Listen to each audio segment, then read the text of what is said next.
On va commencer à l'heure sans attendre des retardataires, car hélas, je ne pourrai pas rester parmi vous, hélas pour moi, parmi vous, puisque je dois à la fois préparer un rapport pour demain en commission et par ailleurs partir à la gare de Lyon ensuite. Donc, je voulais vous dire tout le plaisir que j'ai de pouvoir accueillir aujourd'hui non seulement M.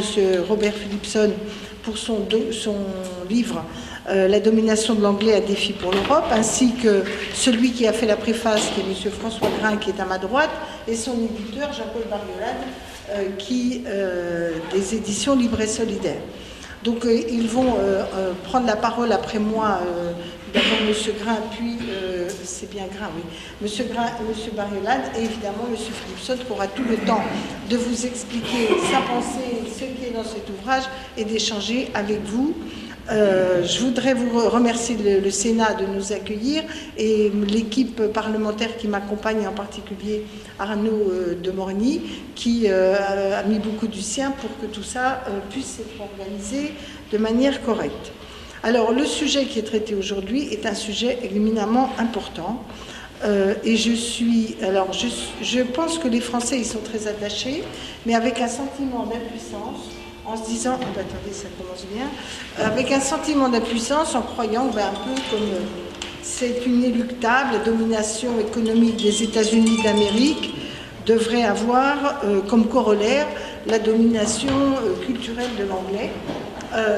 Et l'avantage de cet ouvrage est aussi de montrer que tout ça ne tombe pas du ciel, que ce n'est pas une évidence naturelle, que ça correspond à un certain nombre de choix qui ont été faits et que quelque part, ce n'est pas irréversible. En revanche, évidemment, si rien n'est fait, si personne ne réagit, s'il n'y a pas d'une autre façon d'aborder la question des langues, évidemment, la domination risque de se poursuivre assez durablement. Donc, moi, je voulais vous dire que je ne suis évidemment pas une spécialiste de ce sujet, mais j'ai été confrontée, et en particulier en Europe, à la lente détérioration du pluralisme linguistique dans les institutions européennes et la domination de l'anglais. J'ai été député européen pour la première fois en 1984. Et à l'époque, tous les textes qui étaient, avant d'être votés ou en commission, étaient publiés au moins dans les 5 langues de base de l'Union. Et il ne nous serait jamais venu à l'idée de délibérer dans une commission si, par exemple, nous n'avions pas le texte en français. Et ça ne nous venait jamais à l'idée. J'ai fait partie des quelques résistants qui, quand j'ai observé que petit à petit, on n'avait que le texte en anglais, et il fallait délibérer en commission sur la base d'un texte qui n'était pas traduit. J'avais l'air d'être la vieille réac nationaliste. J'étais considérée comme assez pro-européenne, donc c'était pas trop. Mais c'était quelque part une bataille d'arrière-garde que même les Français ne menaient pas, car moi, systématiquement, je demandais le report du dossier en disant que conformément aux règles européennes, comme on n'a pas les langues, la diversité des langues, je ne voulais pas examiner, et je me faisais régulièrement bananer dans les votes, parce que c'est toujours une urgence plus grande que celle de défendre notre langue, ou d'autres langues d'ailleurs, dans l'Union. C'est vrai que j'ai vu la détérioration s'opérer, en particulier avec l'arrivée des nouveaux entrants, alors nordiques d'abord, puis de l'Est de l'Europe, qui, paradoxe des paradoxes, pensaient que la modernité et l'acceptation de la démocratie et des libertés imposaient qu'on parle anglais, montrer qu'on n'était pas... Au point que les traducteurs, tellement leur anglais est parce qu'on ne parle pas anglais, on parle basic English, machin, c'est un truc volapuc européen, c'était tellement mal prononcé que les traducteurs eux-mêmes demandaient, moi j'étais présidente du Parlement européen pendant un moment, de me demander de rectifier auprès de l'honorable parlementaire en lui disant que ce serait mieux qu'il parle dans sa langue maternelle, tout ça parce que les traducteurs ne comprenaient rien à ce qui était dit et pour une traduction facile. Donc avec beaucoup de pincettes, chers collègues, ce serait mieux que vous parliez dans votre langue, etc. Et j'avais presque l'air de les agresser C'est vrai que ça tendait à dire qu'il ne parlait pas bien anglais, moi non plus, mais enfin moi j'ai un accent, comme disent les Anglais, le Delors accent, c'est-à-dire l'accent de Jacques Delors, qui est manifestement une référence pour l'anglais au Parlement européen, etc. Alors ça a été ce que j'ai vu, et qui était quelque part une espèce d'abdication culturelle, hein, parce que rien n'empêchait dans les institutions, il n'y avait pas de blocage en soi, hein, puisqu'on pouvait être traduit dans d'autres langues, et ça. Puis au fond, c'est devenu comme une sorte d'acceptation de la domination, de la mondialisation, de la modernité, etc. La deuxième chose qui m'a frappée, c'est que bien que par exemple l'espagnol soit une langue qui aux États-Unis est presque majoritaire maintenant, en tout cas en nombre d'habitants qui parlent espagnol, c'est pas simplement parce que c'est le plus grand pays, etc., c'est que ça colle à une domination économique et sociale. Hein, parce que, après tout, alors il y a des régions des États-Unis, des États où il y a le bilinguisme, mais enfin, il y a la langue des dominants et les autres, quoi, la langue d'usage. Bon, ça, je pense que c'est quand même quelque chose qui doit nous faire réfléchir, parce qu'au sein même des grandes multinationales françaises, ils parlent anglais en France. Bon, encore s'ils ont une réunion, je sais pas moi, quelque part ailleurs en France. Mais il y a les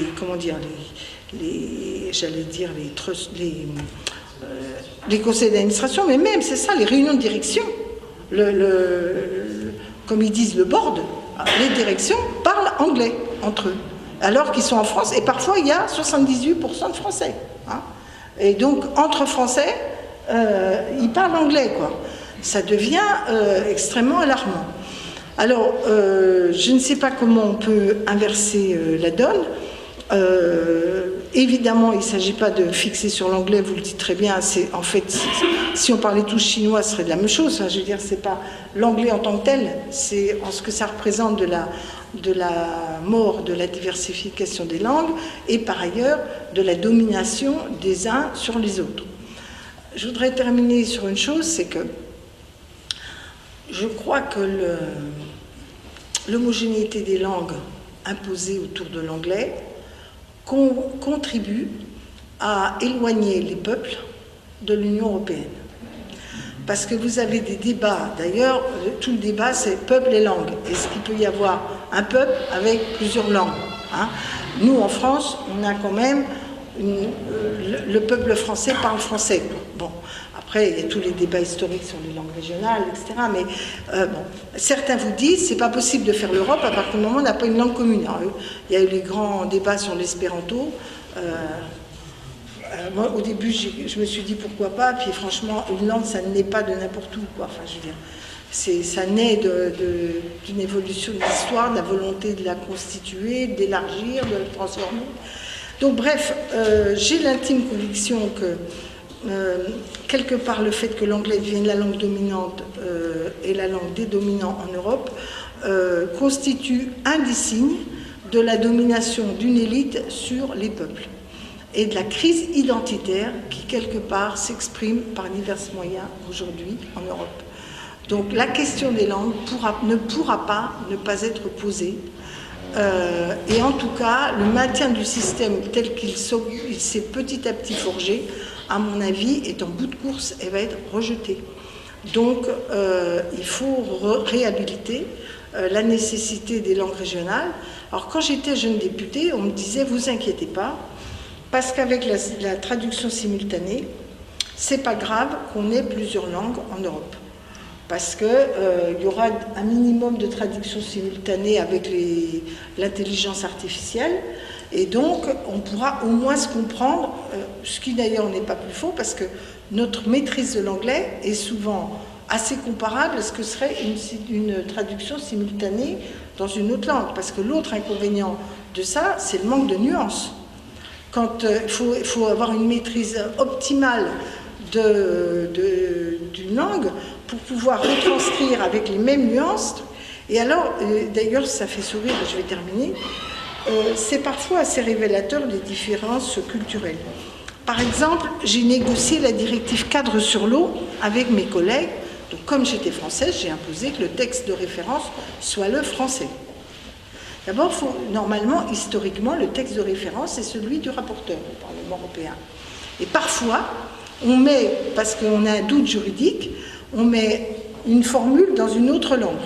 Et souvent, comme le français était une langue juridique historique, souvent, quand c'est un anglais ou un allemand qui fait un texte, ils mettent in French ou en français, Frankreich, französisch, ils mettent entre guillemets le terme français, parce que juridiquement, il est considéré comme étant plus clair. Bon.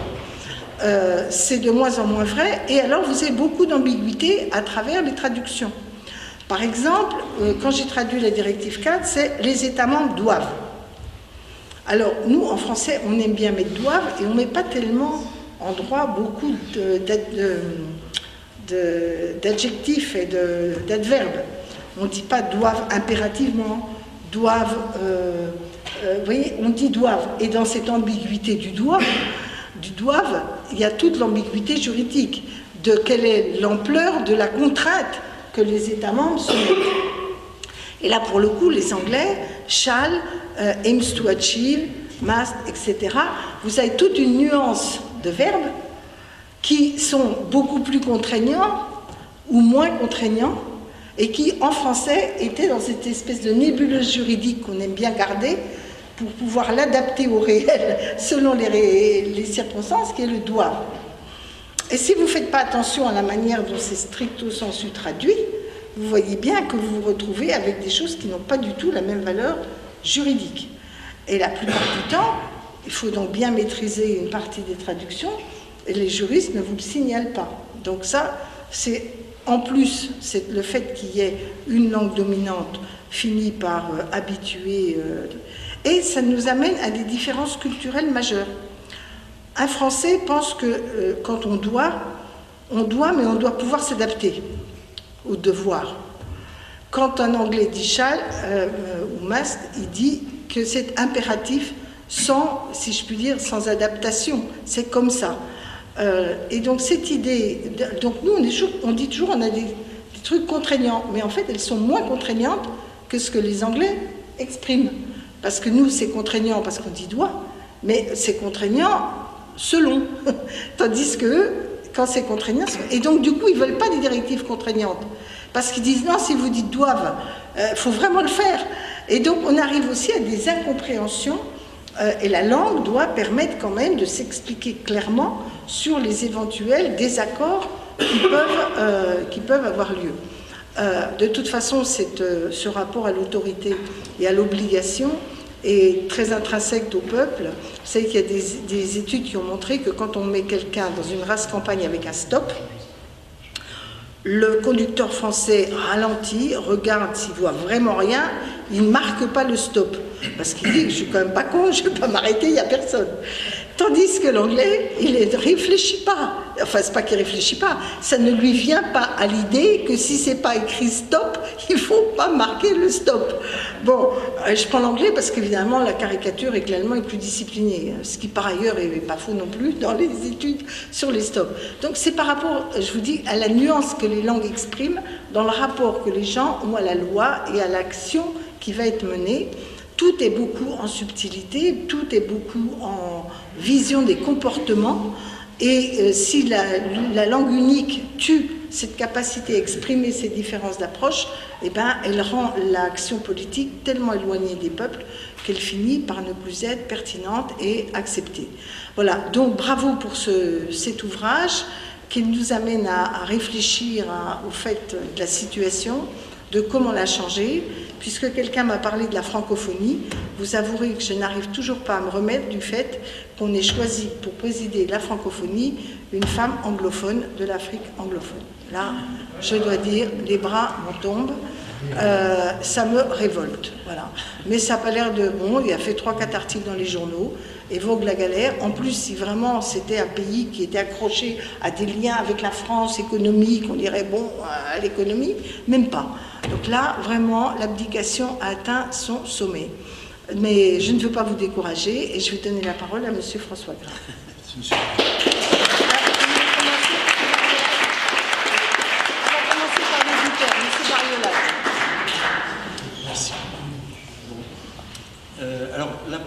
fois qu'on m'a amené ce projet, j'étais très content parce que j'avais deux motivations. La première, qui n'est pas très avouable, c'est que pendant mon lycée, j'étais un cancre en anglais. Donc je me suis dit, je vais enfin me venger en publiant un livre qui a dénoncé un peu la domination de l'anglais. Et la deuxième, je ne sais pas si vous avez vu le titre des éditions, c'est Libre et solitaire. La deuxième était un peu plus sérieuse, c'est-à-dire que je pense que la protection de la langue, c'est exactement comme la protection de la biodiversité. C'est-à-dire que, quoi qu'il arrive, on a besoin de toutes les langues qui ont été et qui transportent une idée précise, qui transportent une civilisation précise. Et pour moi, c'était important, justement, de pouvoir faire en sorte qu'on garde ces langues-là.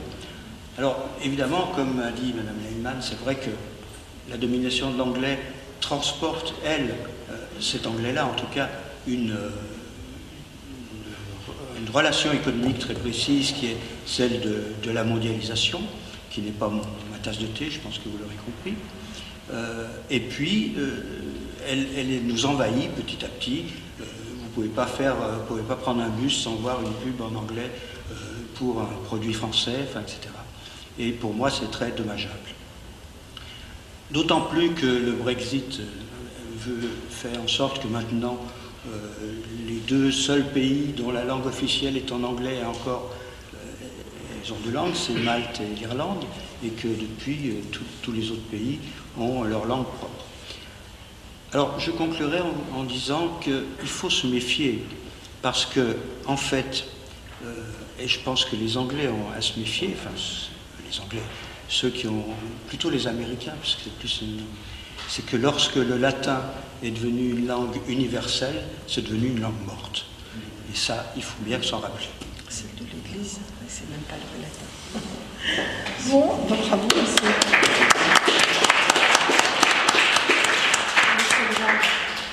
Merci madame. Mesdames et messieurs, chers amis, c'est un plaisir pour moi d'être là, d'autant plus que je craignais de ne pas pouvoir être là. Et en fait, voilà, les circonstances me permettent de vous dire que je suis extrêmement heureux et aussi extrêmement honoré d'avoir reçu cette invitation à préfacer la traduction française de l'ouvrage de Robert Phillipson. Et j'ai réfléchi un petit peu au fait que Robert est un des collègues mentors que je connais depuis le plus longtemps, puisque ça va bientôt faire, dans un mois, ça fera 30 ans qu'on se connaît. On a fait connaissance dans une conférence aux Pays-Bas, on s'est revus après dans d'autres conférences, notamment une mémorable en Estonie, avant l'indépendance de l'Estonie, à l'époque où l'Estonie réaffirmait sa personnalité, son autonomie linguistique avec une loi linguistique, la Keles Seadus, comme on l'appelait à l'époque, qui a donc précédé le retour à l'indépendance. Alors, ça a toujours été un grand plaisir. C'est un grand plaisir pour moi, effectivement, de recevoir cette invitation et d'accepter l'invitation d'écrire cette préface. Et naturellement aussi parce que, comme l'ont dit les deux préopinants, c'est un sujet véritablement important. Et j'en ai toutes sortes d'exemples, et sans avoir les années d'expérience de Madame Linemann, parce qu'en 84, non, j'étais tout juste étudiant. Oui, ça fait dire que je suis vieille. Non, c'est au contraire mettre en évidence une expérience extraordinairement riche. Ça ne me trouve pas. Et justement, la mienne converge à mains égards avec ça. J'aimerais juste vous raconter une anecdote qui est liée à un projet européen. Bon, j'ai eu l'occasion d'être impliqué dans différents projets européens et tout récemment d'assurer la coordination d'un projet pour la Commission européenne dans le cadre du 7e programme cadre. On vient de terminer, du reste, de vraiment boucler ce projet. Et nous avons demandé à la Commission, écoutez, on va rendre des rapports sur le multilinguisme. Nous représentons 25 équipes réparties dans 16 pays européens. Bon, bien évidemment, on ne va pas employer qu'une seule langue, n'est-ce pas? Et ils nous ont dit, non, vous allez faire vos rapports en anglais. Vous pouvez le faire dans une autre langue si vous voulez. Je dis, mais attendez, on a pu dire, vous avez de l'argent pour traduire? Ah non, rien de tout, vous vous débrouillez avec le budget. Et puis, ça doit être en anglais. Alors on a demandé, elle est où la base légale? On dit, il n'y a pas de base légale. Mais vous allez le faire en anglais quand même. Ou bien alors vous perdez l'argent. Alors on a décidé qu'on n'était pas de la chair à canon et que là on a parlé en plus haut lieu en disant à des représentants d'États membres il devrait protester, il devrait rappeler la Commission à l'ordre. Bon, moi, c'est facile à dire pour moi, ressortissant d'un pays qui n'est pas un État membre.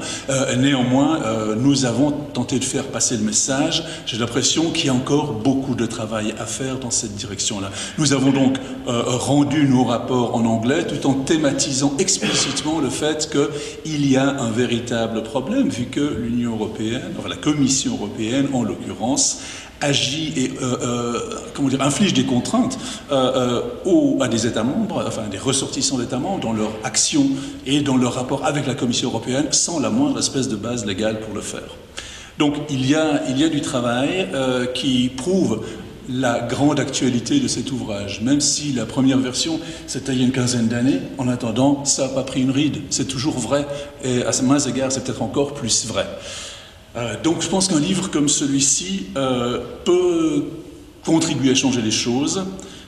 Je pense qu'il peut stimuler, attirer l'attention et contribuer à créer une volonté à la fois politique et citoyenne qui est absolument indispensable. Alors ça doit être fait dans les États membres, pas seulement dans les États membres francophones, pas seulement en France et en Belgique, en Fédération Wallonie-Bruxelles, mais je pense aussi plus largement, j'espère donc que d'autres traductions de cet ouvrage dans des langues autres que le français contribueront à faire passer le message. Parce qu'effectivement, je pense qu'il nous faut une relégitimisation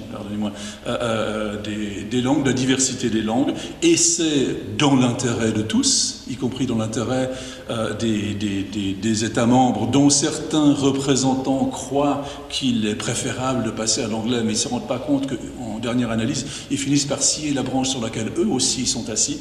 Donc c'est dans l'intérêt de tous et aussi dans l'intérêt du projet européen. Merci. Merci beaucoup.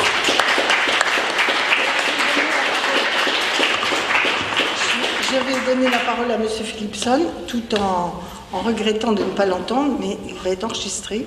Donc j'aurai l'occasion de pouvoir regarder la vidéo. Et encore merci pour votre ouvrage et pour votre venue.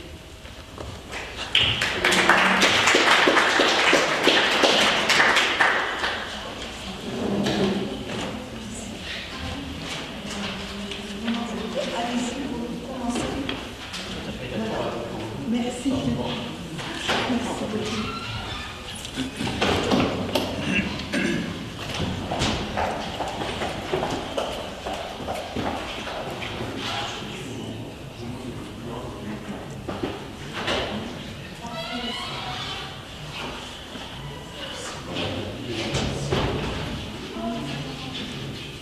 Je suis très reconnaissant à M. Barriola pour avoir entrepris ce grand projet. Je suis très reconnaissant aux 3 personnes qui ont fait le grand travail de traduire un livre assez grand. Et également mon ami François Grain. Je suis très content qu'il a accepté d'écrire une préface au livre. Je n'utilise pas le français de tous les jours, et étant donné que je suis professeur et qui est souvent qui a besoin de l'appui visuel quand on parle, que j'ai préparé un PowerPoint que j'ai peut-être qu'est-ce qui se passe? Est-ce que j'ai... Non. Oui, justement. Ok. Oupsie.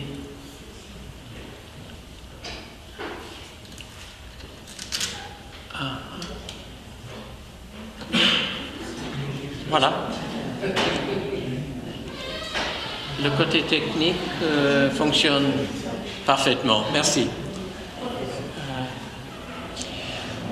Donc je vais prendre le mot conférence débat au sérieux et parler pendant peut-être une demi-heure pour essayer de vous donner une idée de ce qu'il y a dans le livre. Mes buts étaient de faire comprendre comment fonctionne la complexité des politiques linguistiques au niveau national et supranational.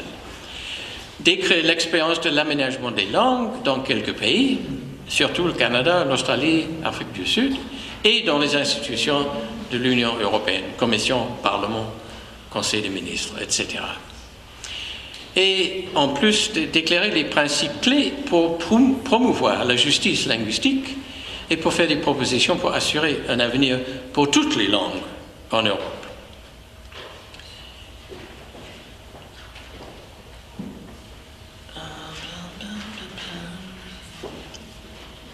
Click to add meeting notes. Non? Qu'est-ce qui se passe maintenant? Oui.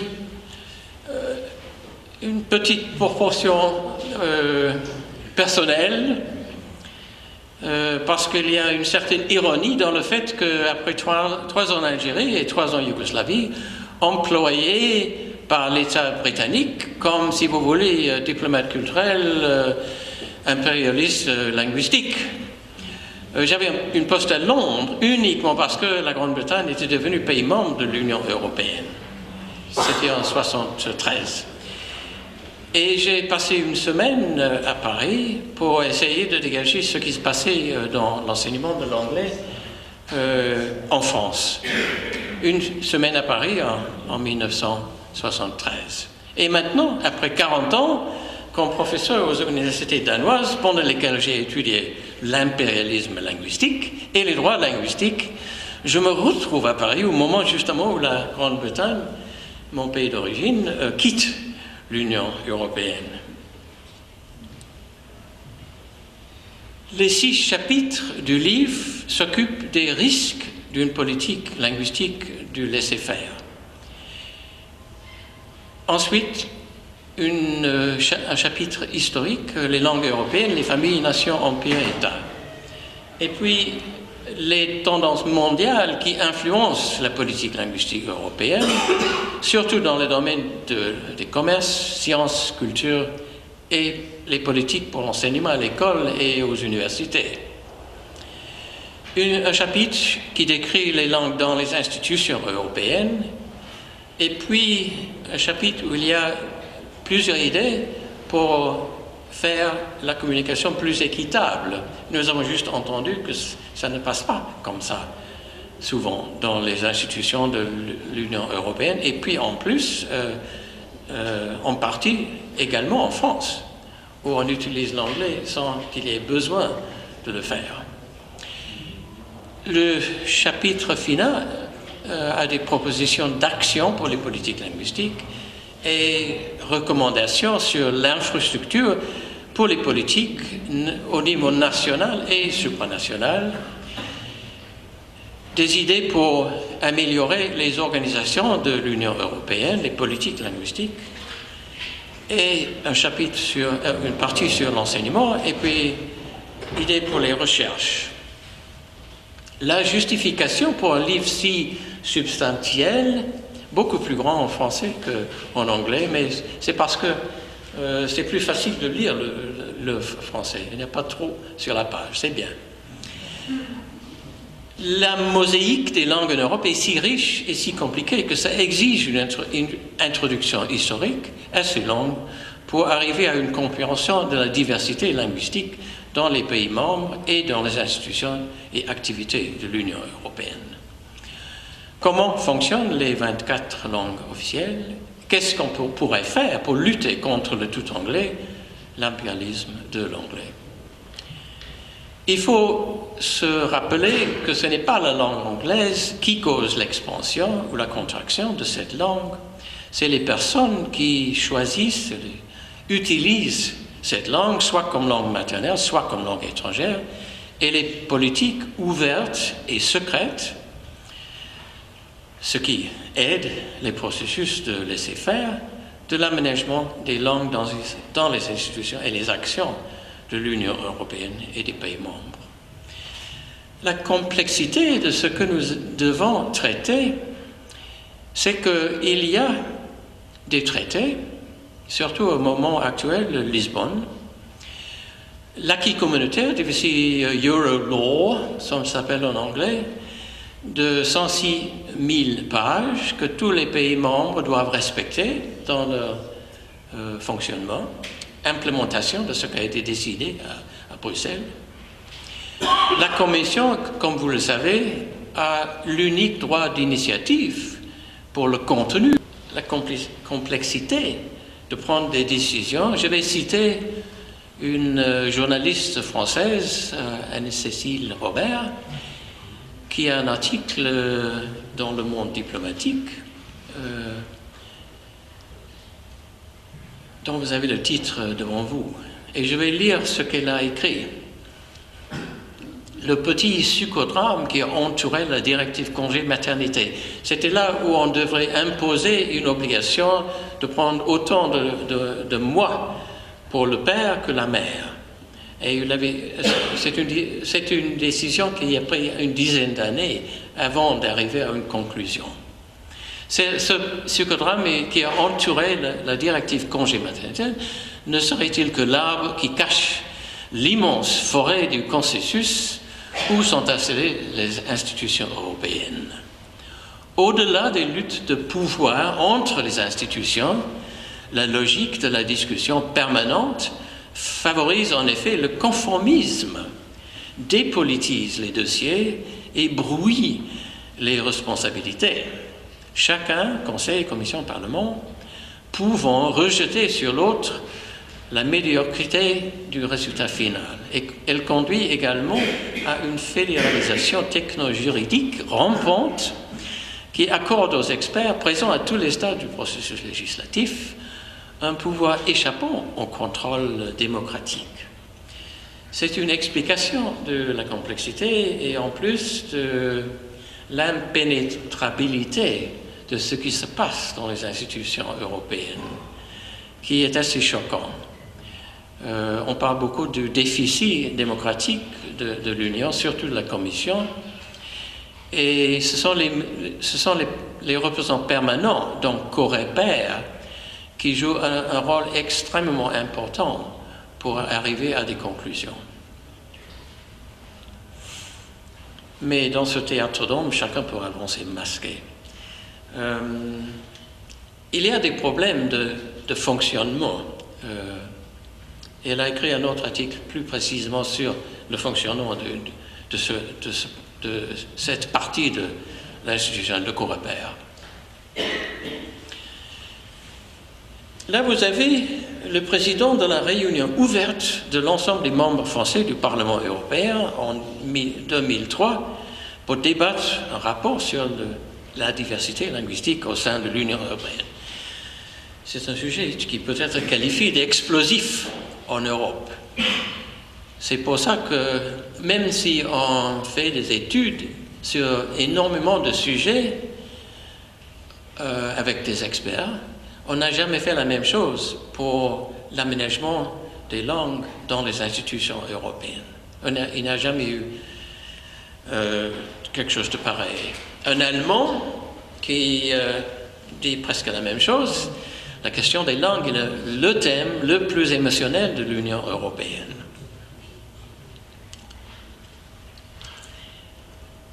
Les organisations non gouvernementales en Allemagne, surtout en Allemagne et en France, ont écrit une lettre au président de la Convention européenne sur l'avenir de l'Europe qu'a présidé Valéry Giscard d'Estaing en 2002 et 2003. Où c'est la population, c'est les intéressés qui ont écrit qu'un domaine fondamental de la culture et de l'identité des peuples a été passé sous silence par les autorités politiques, celui des langues. Ce terrain abandonné a été investi par les commissaires et les fonctionnaires de la Commission ou des autres institutions pour imposer un choix linguistique sans souci de l'avis des citoyens et de leurs représentants. C'est précisément ça que Mme Linnemann en a parlé. Ce choix se porte d'une manière évidente sur l'anglais, langue unique de l'Europe. Déjà, il y a une vingtaine d'années, il y avait beaucoup de monde qui n'acceptait pas ce qui se passait avec l'hégémonie de l'anglais. Je vais citer la Charte des droits fondamentaux de l'Union européenne dans l'article 22. où on a écrit que l'Union respecte la diversité culturelle, religieuse et linguistique. En anglais, on a écrit « The Union shall respect cultural, religious and linguistic diversity ». Il y a des gens qui ont fait beaucoup de traductions ces derniers mois dans la salle ici. Je ne sais pas si c'est un bon exemple d'une mauvaise traduction. C'est peut-être difficile d'avoir le même but, mais ce n'est pas très clair en anglais. Shall respect, est-ce que c'est à l'avenir ou est-ce que c'est une obligation? C'est un bon exemple du manque de clarté dans des textes fondamentaux.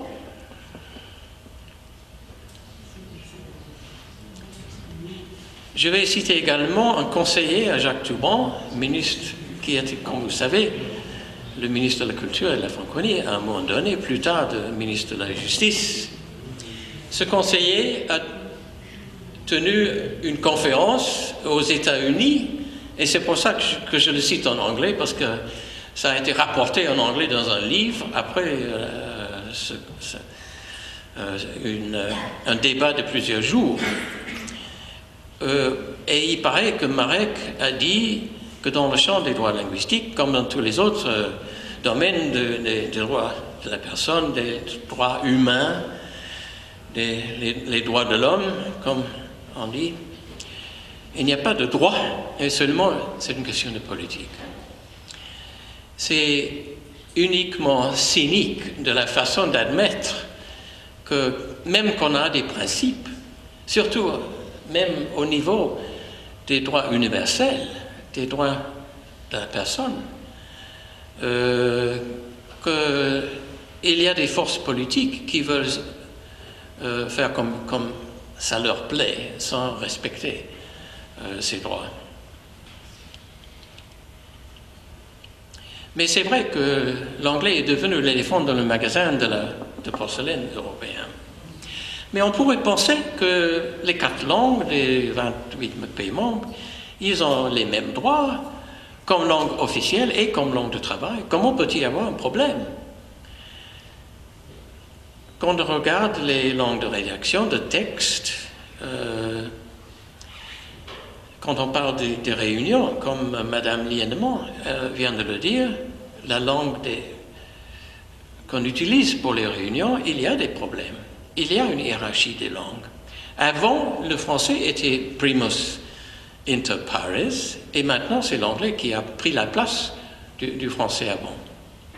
Et on peut voir ça dans les chiffres pour les langues de rédaction d'origine des documents. 1970, c'était 60% pour l'allemand, 40% pour l'allemand, et les chiffres pour le français baissent an après an jusqu'en 2017 un niveau de 2,58%. Et les chiffres de l'anglais qui n'étaient pas là en 1970 ont augmenté à travers les décennies, progressivement, 46, 62, etc., pour arriver au moment actuel à plus de 80%. Excusez-moi, vous pouvez poser la source, et c'est la Commission européenne qui fait l'ensemble de c'est les textes pour produire une décision, une loi, ou quelque chose que ce soit, à la Commission, oui, à la Commission uniquement, oui, oui. Et j'ai ces chiffres de la Direction générale de traduction à la Commission. Qu'est-ce qu'on voit sur les sites de l'Internet? Par exemple, si on est chercheur à l'université, on a éprouvé qu'au moment actuel, il y a des plans pour un espace européen de la recherche.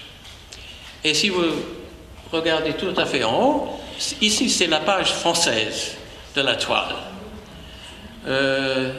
Quand on clique pour espace européen, ce qui se produit, c'est tout à fait en anglais. Il n'y a rien d'autre que l'anglais, là, dans ce domaine. il y a des offices dans tous les États membres. Et je reçois de Copenhague, tous les jours presque, des renseignements de ce qui se passe en Bruxelles ou à Strasbourg. Par exemple, le site de Danemark, on peut lire dansk 800 millioner euro til energiinfrastruktur. Quand vous voyez que le texte danois, c'est un peu comme l'anglais, 80% des mots sont les mêmes en anglais comme en français et en danois.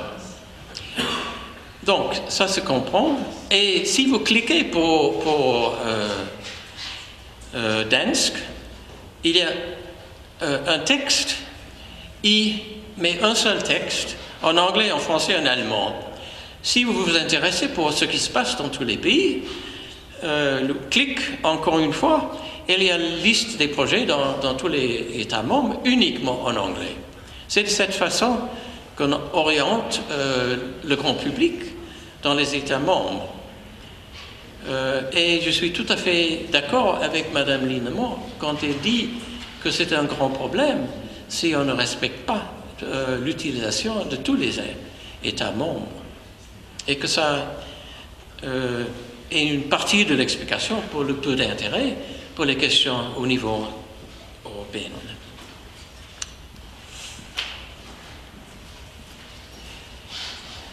Est-ce que vous avez entendu parler du processus de Bologna qui doit intégrer les universités à travers, pas seulement l'Union européenne, mais le grand Europe? Il y a 48 pays qui sont membres et l'idée c'est qu'on va essayer d'augmenter avec les liens avec l'Afrique, l'Australie et tous les pays du monde. Une intégration, un seul marché de l'enseignement supérieur.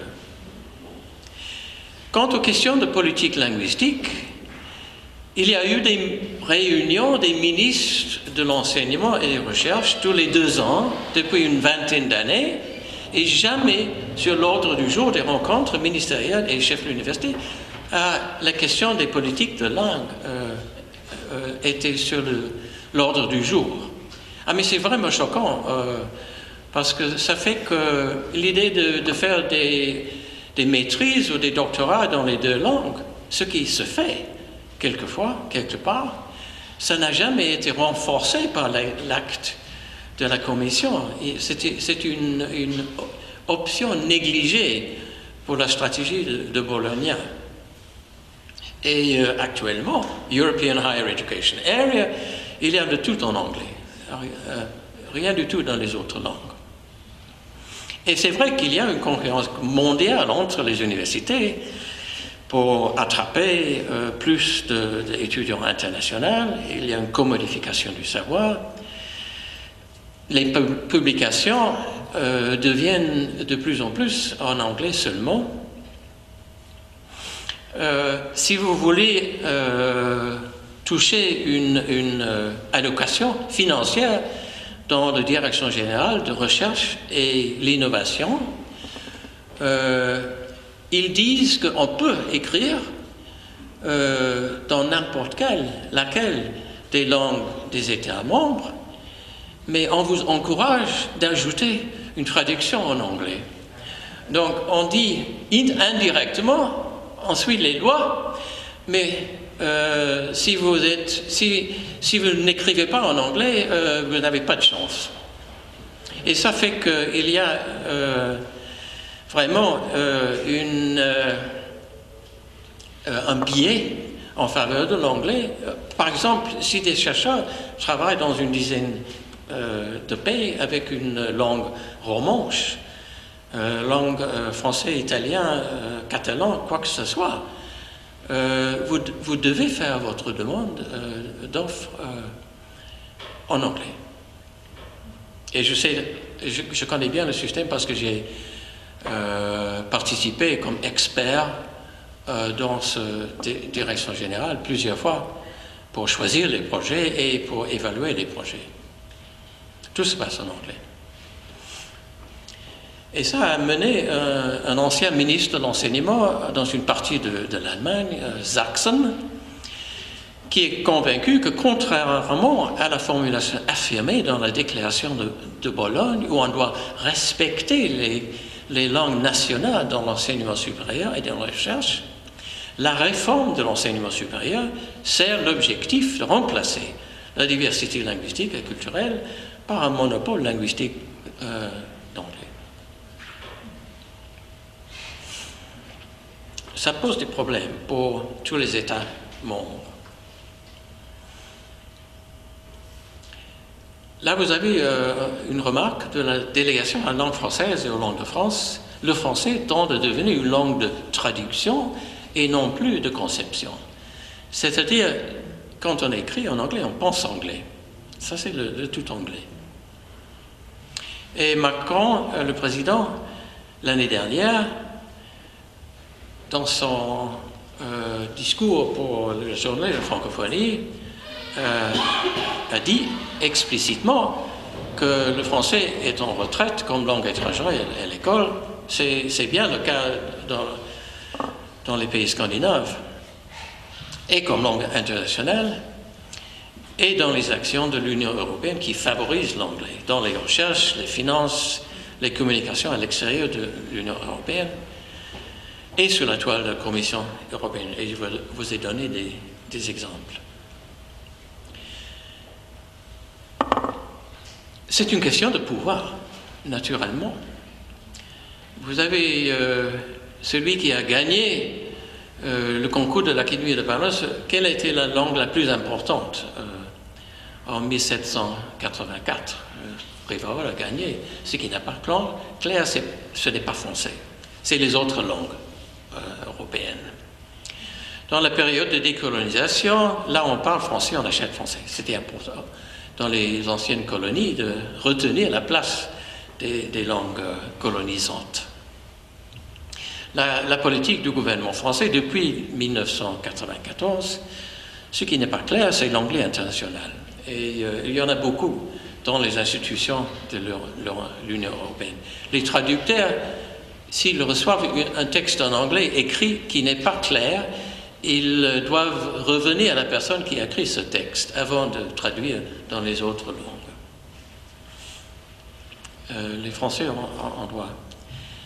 Il y a peut-être dans certains de ces textes un trait commun qui était l'idéologie de la supériorité de la civilisation et la langue française qui existait quand moi j'ai étudié le français à l'université en Angleterre, et je crois qu'il y a des membres de l'Académie française qui ont toujours des difficultés d'admettre que toutes les langues ont une vitalité et les mêmes droits.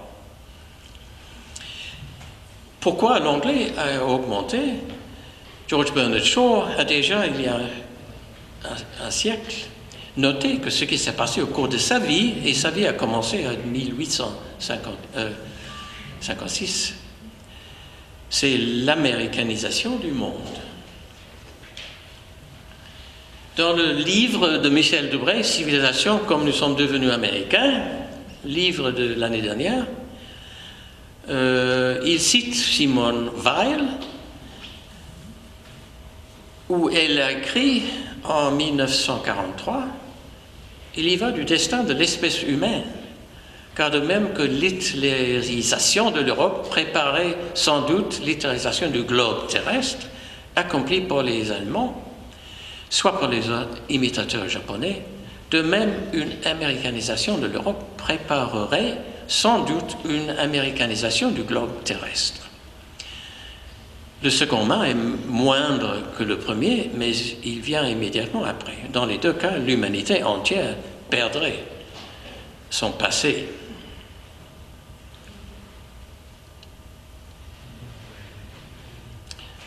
Comment est-ce que le pouvoir de l'anglais a été tellement activement augmenté?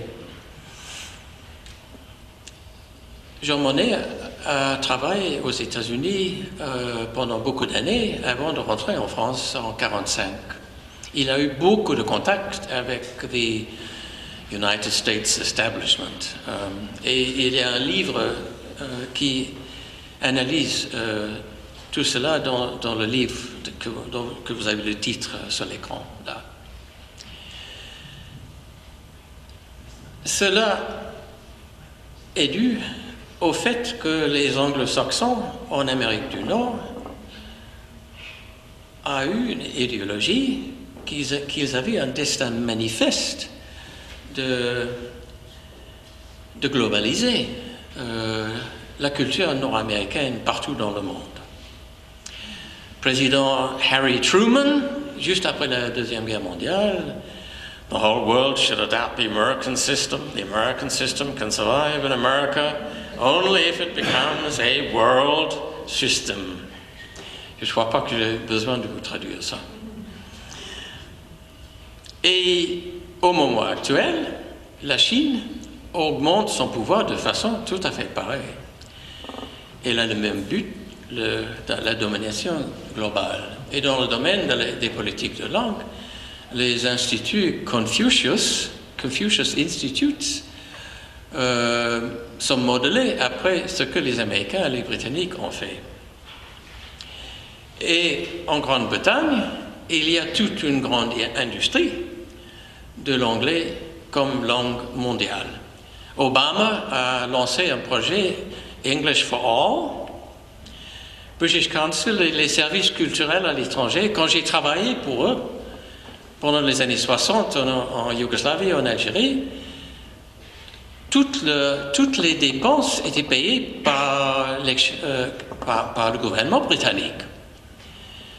Maintenant, le British Council peut gagner 90% de son énorme revenu à enseigner l'anglais, le testing pour arriver à l'université, TOEFL, IELTS, ce genre de choses, et de consultation avec les ministères de l'éducation partout dans le monde.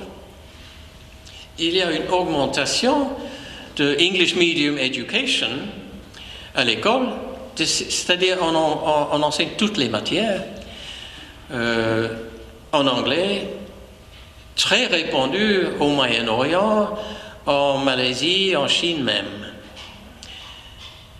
Aidé par l'essai de privatiser l'école nationale, surtout par exemple en Nigeria et au Kenya et d'anciennes colonies. Les maisons d'édition anglo-américaines, ils vendent dans une centaine de pays. Il y a une prolifération de international schools. Il y a des chiffres énormes. Il y a plus de 500 de ces écoles où tout est en anglais, en Chine, et le même taux aux Émirats. Le baccalauréat international est dirigé par des Américains.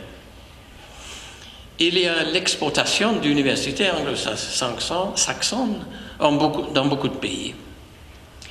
Il y a toute une industrie de services professionnels, les business schools, les banques, les 4 grandes comptables, Deloitte, PricewaterhouseCoopers, KPMG, Ernst & Young, ils sont actifs partout dans le monde. Ils dominent et participent avec des management consultancies. Il y a tout ceci qui explique la globalisation de l'anglais. De Gaulle a essayé de résister cela et empêcher la Grande-Bretagne d'être membre de l'Union. Pompidou a changé tout ça. Et c'est possible que les autres présidents français n'ont pas essayé de résister à l'augmentation de l'anglais. Même si on parle de perfide Albion, pendant des siècles, il y a entre mon pays, la Grande-Bretagne et la France, une amour-haine à travers 1000 ans de guerre et une conférence permanente. Napoléon a dit que l'Angleterre était une nation de boutiquiers et à mon avis, Brexit est en train de vider les boutiques. Le Brexit comme autodestruction nationale sous le poids d'illusions post-impériales et de l'anglosphère. C'est tragique ce qui se passe en Grande-Bretagne à ce moment. On ne comprend pas pourquoi et comment il y a des personnalités politiques tellement incompétentes.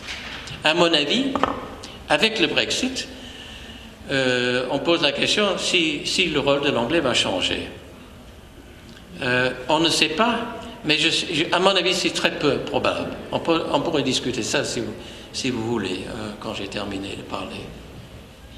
Il y a Macron a dit des choses assez bizarres l'année dernière.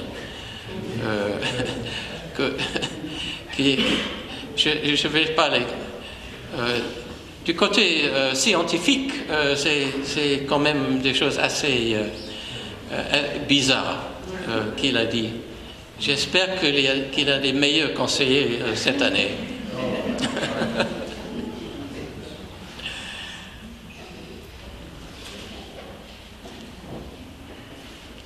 J'ai parlé de ça déjà, mais ce qui est intéressant, c'est que la médiatrice européenne a lancé une consultation publique sur le multilinguisme au sein des institutions de l'Union européenne. Il y a une demi-année, et les résultats sont arrivés il y a une semaine à peu près. Il y avait une vingtaine de questions posées pour les gens pour répondre sur ce que vous pouvez voir sur l'écran. C'était surtout la question du fonctionnement des 24 langues et s'il y avait des problèmes ou non. Et en plus, la nécessité d'une nouvelle législation pour changer ce qu'on fait. Est-ce que c'est une question de prix, de coût? Qu'est-ce qu'on pourrait faire pour améliorer les choses grâce aux tractions automatiques? C'est ça les grands chiffres. Il y a ici un résumé des réponses, mais vous pouvez trouver ça sur l'Internet dans les 24 langues. Mais par exemple, si on regarde les derniers 3 points, les résumés, numéro 5, les résumés sur les questions cruciales publiées dans toutes les nombreuses langues, habituellement perçues comme un compromis acceptable, lorsqu'un multilinguisme absolu est considéré comme possible. C'est très difficile de savoir comment on peut interpréter ceci. Il y a besoin de compromis, mais quand même, si ce sont des questions cruciales, on devrait fonctionner beaucoup plus avec le multilinguisme total. Et numéro 6, les consultations publiques devraient, à vue de leur nature et en règle générale, être disponibles en autant de langues officielles que possible. Et la même chose pour la toile. Ça devrait fonctionner avec les 24 langues. Les présidences, le pays qui a la présidence pour une période de 6 mois devrait avoir sur le site de toile le tout dans les 24 langues, si on veut orienter une plus grande partie de gens. J'ai écrit à la médiatrice pour demander si elle avait des recommandations. Parce que le résumé, ce sont les réponses du grand public. Elle a répondu, elle a une position peut-être un peu plus bas dans l'hiérarchie chez la médiatrice, qu'on n'a pas de blanc. Et ça c'est décevant, pour être poli. Parce qu'il y a eu cette consultation, on pourrait croire qu'elle pourrait, comme médiatrice, il y a des problèmes.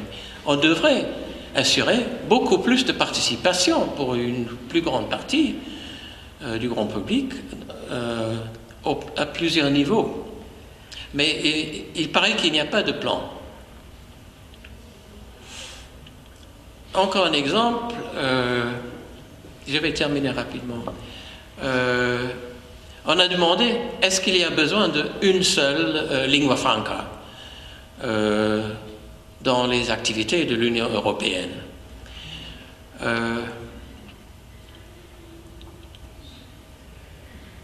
Ce qui est frappant, que quand on a le texte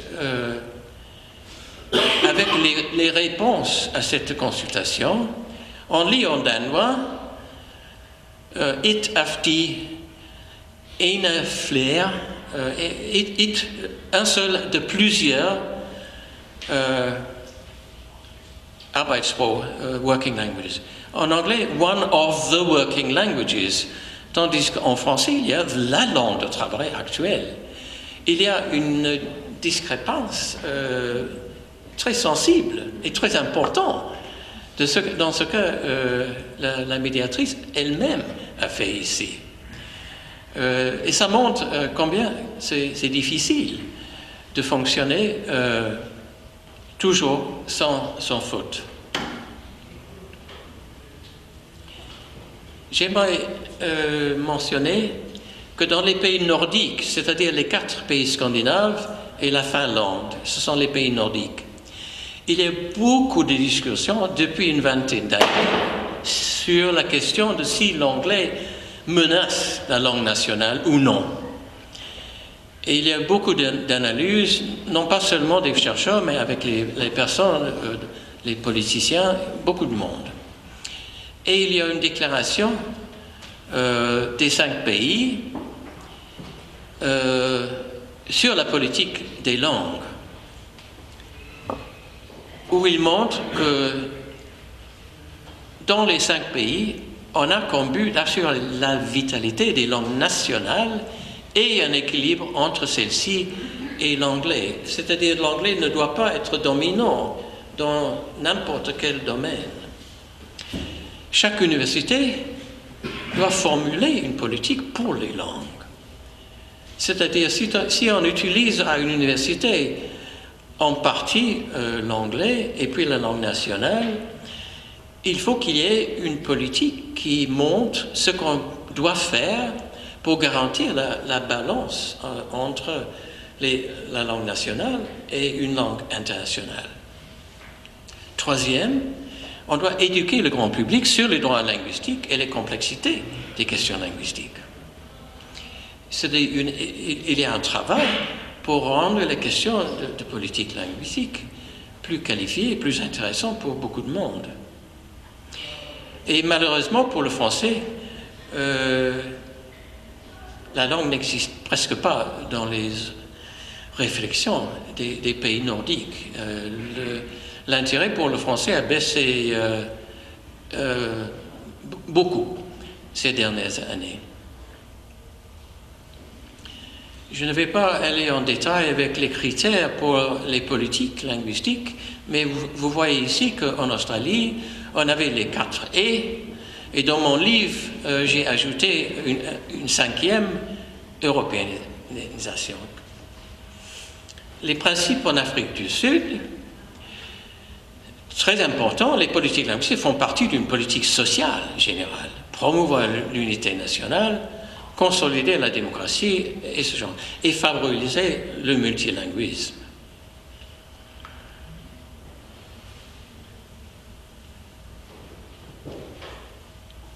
Et ça fait que ce qu'on veut faire dans les pays scandinaves,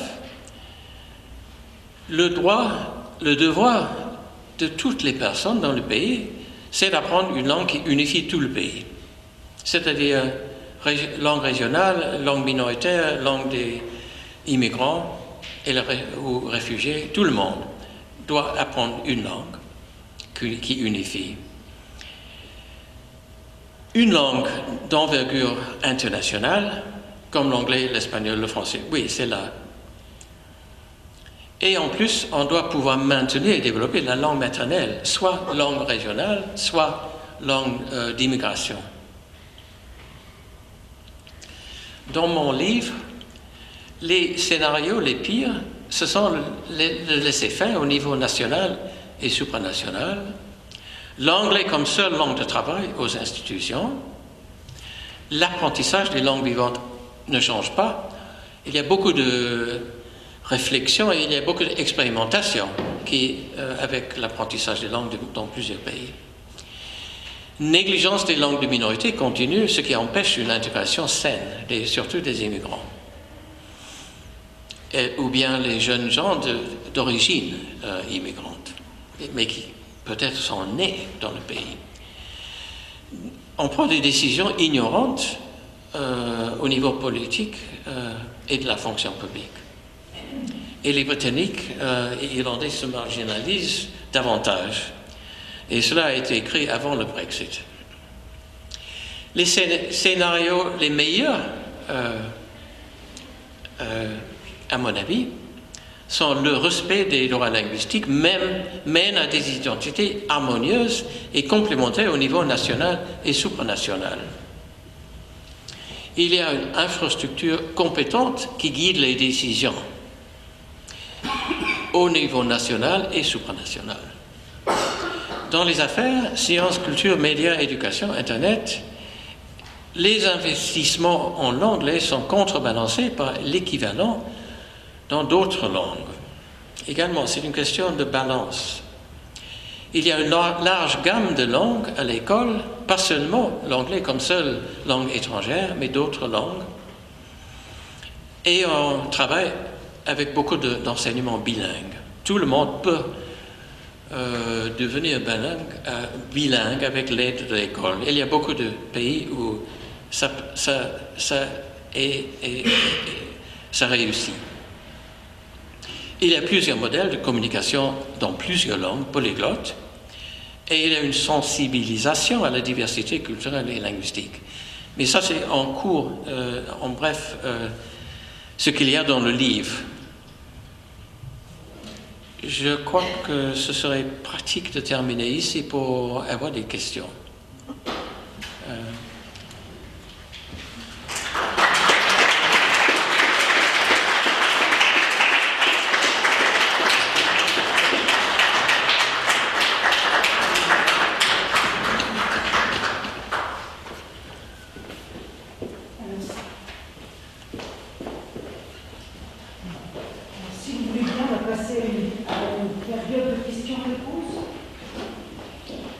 Je vais commencer pour lancer le débat.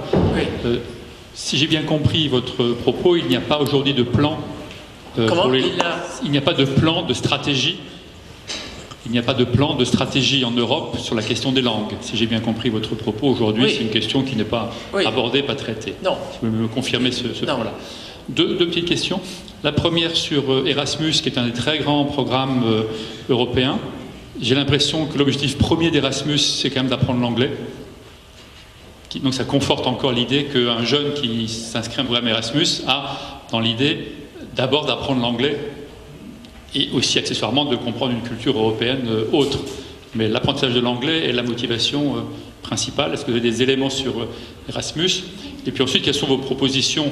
Quelles seraient vos 2 ou 3 propositions immédiates pour stopper cette lente voie vers l'anglais et restaurer un plurilinguisme ou politique polyglotte, comme vous l'avez dit dans votre dernier slide?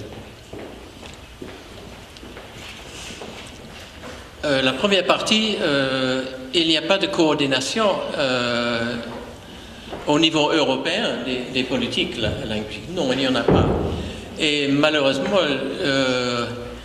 le Conseil de l'Europe, the Council of Europe, a fait beaucoup d'activités dans ce domaine, mais c'est terminé au moment actuel. Et il y avait beaucoup de projets et il y avait de l'expertise au niveau du Conseil de l'Europe qui est réduit uniquement à l'institution à Graz qui s'occupe de l'enseignement des langues au niveau de l'école. Donc ce qui se passe dans les écoles uniquement, pas les autres dimensions de la linguistique, de la politique des langues. L'autre question des actions Erasmus plus Lingua et les autres, on pourrait exiger que le financement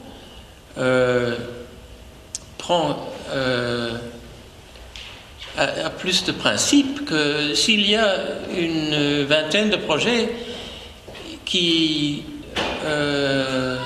rend l'apprentissage de l'anglais, l'utilisation de l'anglais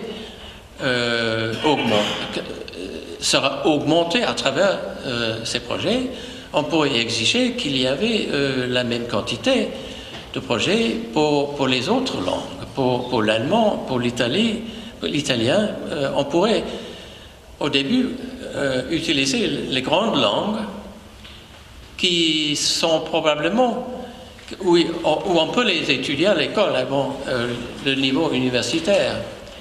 Mais on pourrait essayer de faire cela de la même façon que le processus de Bologne aurait dû assurer que la diversité des langues nationales serait renforcée par les actions du processus de Bologne, et également l'espace de recherche européenne. C'est le laisser-faire au moment actuel à la place d'un projet qui pourrait soutenir plusieurs langues. Ça manque totalement. Donc c'est les responsables à la Commission qui ne font rien dans ce domaine. Et en principe, le Parlement, si j'ai bien compris, le Parlement européen a beaucoup de résolutions pour soutenir la diversité linguistique, mais pas dans ce domaine.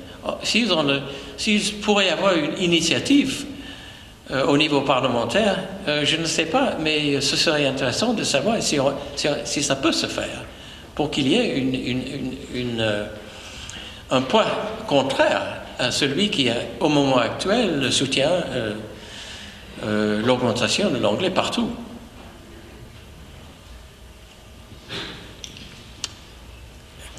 Oui, merci. Oui, certes, la bataille est... Il y a quelqu'un avec le micro. Excusez. Après, on vous donnera le micro après. Merci. Oui, la bataille est... Un peu plus près de la microphone. Du micro, d'accord. Oui.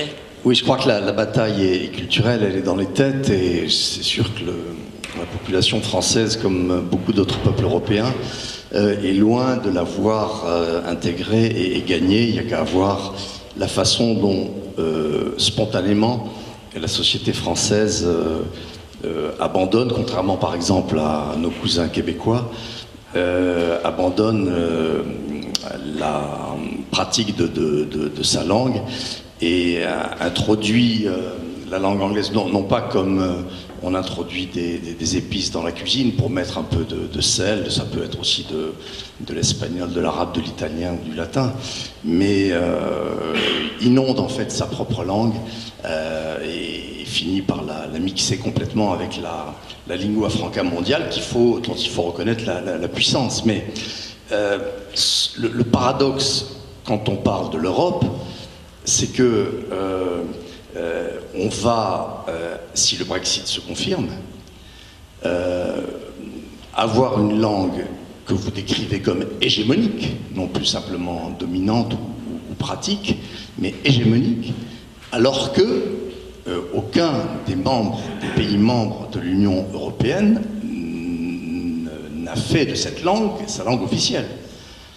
C'est-à-dire qu'entre les grands pays que sont l'Allemagne dans l'ordre démographique, l'Allemagne, la France, l'Espagne, l'Italie, la Pologne, aucun de ces pays-là n'a l'anglais comme langue, ce que vous appelez les grandes langues, c'est-à-dire la langue des pays les plus peuplés.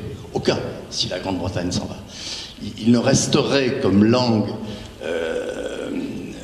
pouvant réintroduire l'anglais que la langue considérée en Irlande, dans la République d'Irlande, comme langue auxiliaire, constitutionnellement, l'anglais, mais la langue officielle de la République d'Irlande, c'est l'irlandais, ou le gaélique. Bon, donc c'est quand même invraisemblable d'un point de vue symbolique et juridique que cet ensemble de 27 pays adopte comme sa propre langue la langue, en fait, des États-Unis d'Amérique. Hein. C'est bon. Donc je pense qu'il y a peut-être là une opportunité, bon, avec les limites que ça aurait évidemment dans la pratique, mais de même que la France défend par les traités et par l'esprit de résistance une certaine France, hein, visiblement Macron n'est pas avec nous sur cette question. Le siège de Strasbourg, ville de langue germanique, comme le siège est française, le siège du Parlement européen, et que ça déplaît par exemple à la CDU allemande, de même il faudra à un moment donné qu'il y ait de la résistance symbolique, politique, juridique, pour dire non, l'anglais n'a pas vocation à être la langue dominante dans les institutions européennes, parce qu'elle n'est la langue d'aucun des pays membres de l'Union européenne. Voilà.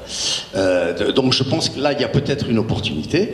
Et plus finement, il faudrait, à mon avis, et j'en termine par là, proposer aux pays qui s'inquiètent, comme les pays nordiques, vous l'avez très bien décrit, de la disparition ou de l'appauvrissement de leur propre langue, un espèce de deal, pour parler dans la langue hégémonique, un espèce d'accord politique selon lequel on défendrait chacune des langues européennes, mais en échange de l'usage pratique dans les institutions européennes et peut-être aussi dans les grands médias comme Arte, etc., enfin les œuvres communes de l'Europe, un certain nombre de langues à vocation internationale que vous avez très bien citées, c'est-à-dire l'allemand, le français et l'espagnol, auquel on peut peut-être ajouter l'italien.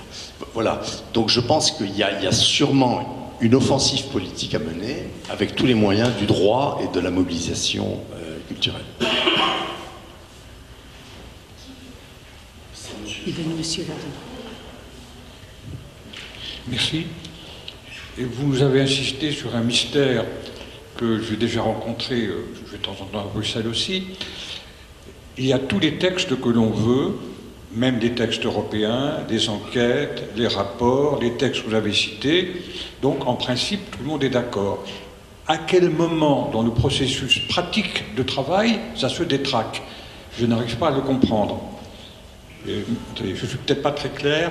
Tous les textes que vous nous avez cités, et bien d'autres, toutes les enquêtes montrent la nécessité, la demande du plurilinguisme, y compris des textes européens. Et ça ne marche pas, comme le disait M. Grain tout à l'heure, pour son propre rapport, ça n'a pas marché. À quel moment et pourquoi ça change, ça ne se fait pas? J'ai beau aller de temps en temps à Bruxelles, je ne le comprends pas. Je crois que pour répondre à cette question, il fallait demander aux personnes que Mme Willeman a mentionné, qui ont choisi d'utiliser l'anglais à la place de la langue française. Parce que d'un côté, il faut faire une distinction entre la fonction publique européenne, c'est-à-dire les gens qui travaillent à plein temps dans les institutions, en principe, doivent respecter les intéressés européens et pas le pays d'où ils sont originaires. Mais on peut exiger qu'à l'intérieur de la Commission ou au Parlement, que tout le monde qui travaille là, à plein temps, a la possibilité de travailler dans 3 langues. Et ça aiderait le français et l'allemand, probablement, et pas plus de ça. Vous avez l'occasion de grandes langues ou de petites langues. Le danois est étudiant dans une centaine de pays, en effet. Donc, la question de petit ou grand est relative de beaucoup de points de vue. Et en principe, toutes les langues ont les mêmes droits. Mais pour les réunions d'experts, ce genre de choses, par exemple, là où j'ai travaillé, dans le domaine des recherches, il y a des gens qui viennent des 28 pays qui doivent travailler comme experts en anglais, et pour beaucoup d'entre eux, ce n'est pas un moyen de communication effectif. Ils ont beaucoup de difficultés, soit en écrit, soit oralement, de s'exprimer. Et ça fait qu'il y a des besoins différents quand il s'agit d'interaction entre le système européen et les représentants des pays membres. Et là, ce serait important d'insister que les représentants de tous les pays membres ont le droit et ont la possibilité d'utiliser leur langue maternelle et avoir les textes dans les langues et l'interprétation dans toutes ces langues. Ça ne se fait pas au moment actuel. Et c'est là, surtout avec le Coreper, les représentants permanents des pays membres qui décident là où on a besoin de toutes les langues ou peu de langues.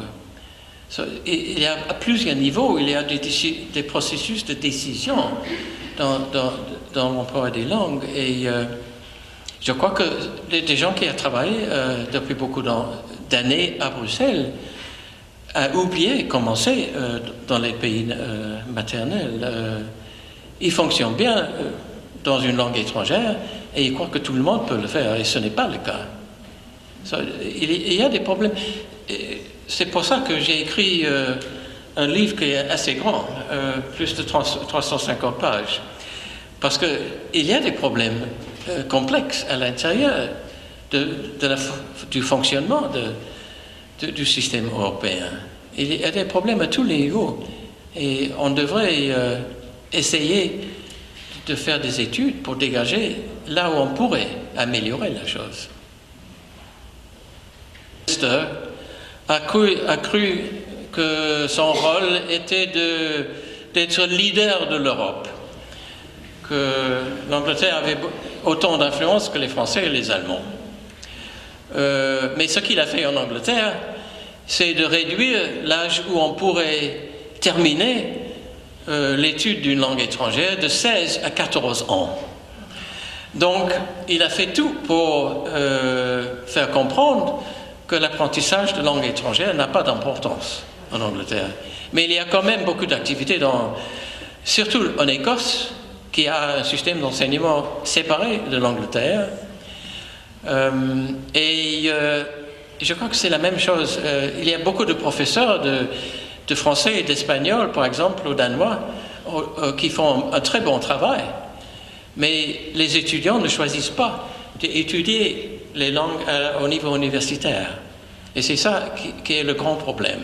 Il faut rendre les sujets langue étrangère plus intéressants à des jeunes gens qui autrement sont tellement américanisés qu'il y en a peu qui choisissent une carrière dans la traduction, par exemple, ou comme enseignant. Bonsoir. On a beaucoup parlé de la force juridique de l'anglais notamment, enfin voilà, de l'impact juridique qu'il a, de son omniprésence dans les lois européennes. Il y a quelque chose dans lequel l'anglais est omniprésent, c'est aussi le monde économique, que ce soit par l'omniprésence de l'anglais dans les publicités, dans l'affichage public, dans la langue de travail de beaucoup des élites économiques et financières. Ma question, c'est de savoir comment est-ce qu'on peut lutter aussi pour, nous en France, un peu rendre plus français ça. Je sais qu'au Québec, il y a une loi qui oblige dans les publicités à ce que l'anglais, non seulement la traduction, mais aussi à ce que l'anglais soit toujours plus petit que le français. Voilà, Après, je ne sais pas si c'est applicable en France, mais voilà, comment lutter contre cette anglicisation, pas forcément politique, mais aussi économique de la langue anglaise.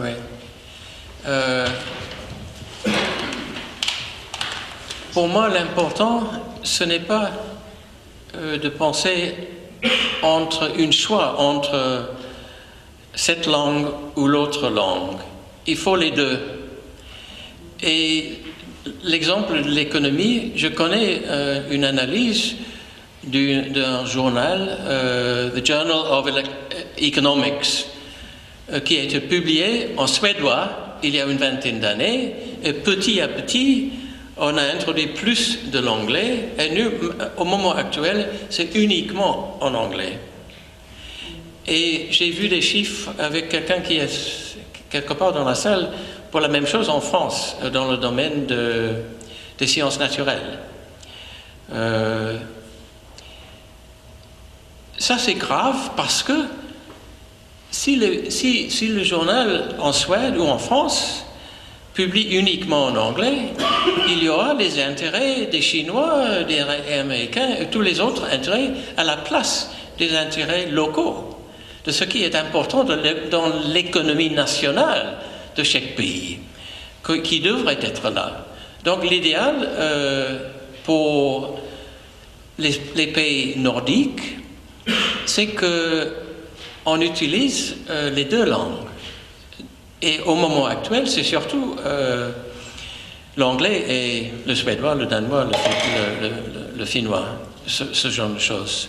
Finlande est un peu différent parce qu'il y a les deux langues nationales, suédois et finlandais, finnois.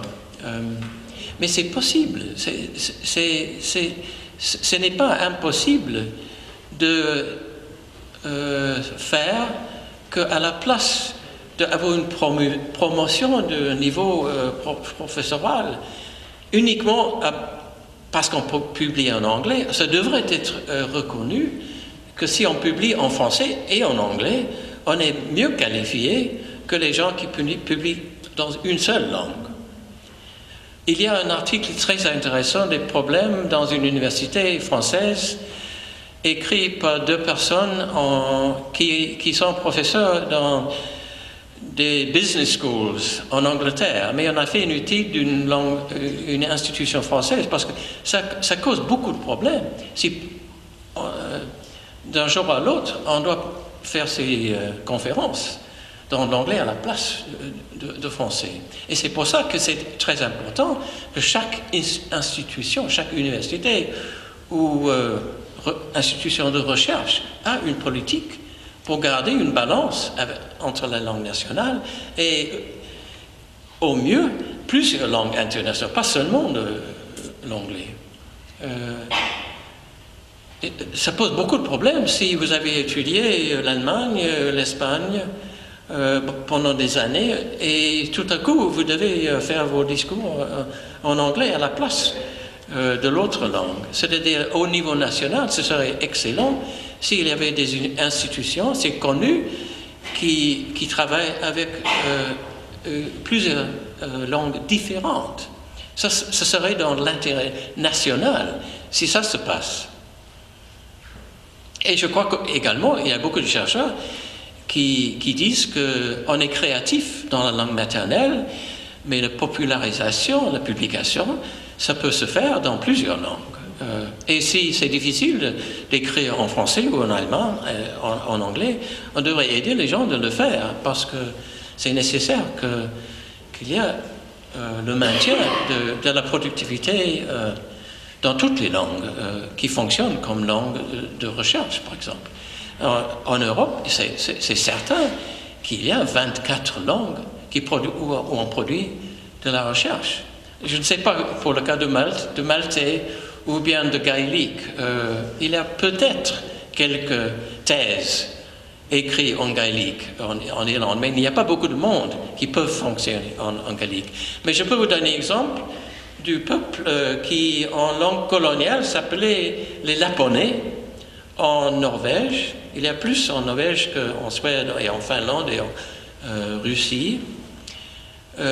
Pendant 2 siècles, l'Église, comme dans beaucoup de colonies, a promu la langue nationale. Il y avait un processus de norvégénisation. Maintenant, on a le same, il s'appelle same, du niveau préscolaire à travers toute la scolarisation et à l'université. Il y a une université qui fonctionne en norvégien et en same et en anglais. Et il y a une balance là. Et si la minorité veut utiliser sa langue pour d'autres fonctions que la langue nationale, ouais, pourquoi le faire? C'est la même chose qui s'est passé avec le gallois, qui est beaucoup plus utilisé maintenant qu'il y a une vingtaine d'années. Mais la langue galloise est restée forte parce que c'était la langue de la Bible pendant 500 ans. Donc il y a beaucoup de facteurs qui influencent si une langue minorisée peut s'établir rapidement ou avec plus de temps. Mais l'exemple du Sami, il y a beaucoup de livres maintenant sur la revitalisation des langues. Handbooks of Revitalization, où il y a beaucoup de succès histoire dans tous les continents.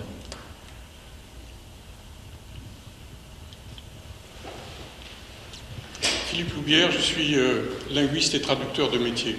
Voilà, je crois qu'il faut que nous cessions de tourner autour du pot. Nous sommes dans une situation, vous avez parlé de l'anglais langue hégémonique, c'est tout simplement parce que nous sommes dans une situation de rapport de force. Et nous ne pouvons pas élaborer de stratégie sans prendre conscience de ce rapport de force.